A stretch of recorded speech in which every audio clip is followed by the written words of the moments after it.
अंकुर भाई का channel subscribe करो।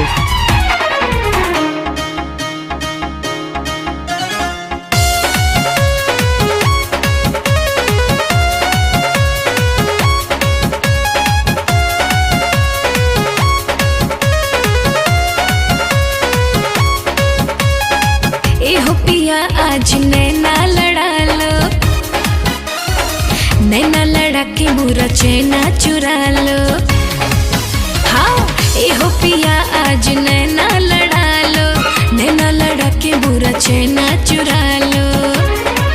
होश खोने लगे हो जज्बात में,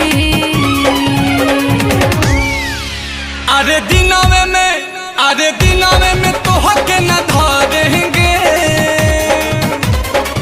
करेंगे प्यारी आधी रात में। अरे दिनवे में तो हक न धरेंगे, करेंगे प्यारी आधी रात में।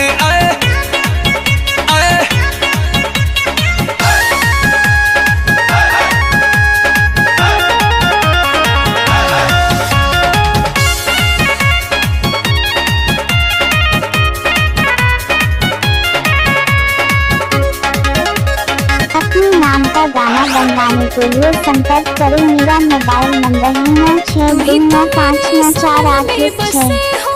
तू ही तो मेरे धड़कन में बसे हो।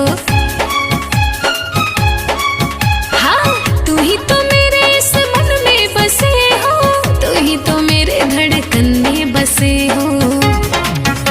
अरे आज रात मिलके मजा उठाएंगे, सबर का फल हम मीठा मीठा खाएंगे।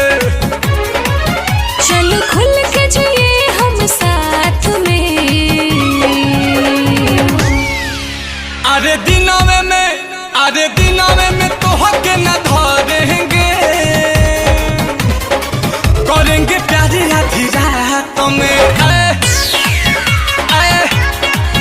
अरे दिनवे में तो हक न धरेंगे, करेंगे प्यारी आधी रात में। अंकुर भाई का चैनल सब्सक्राइब करो।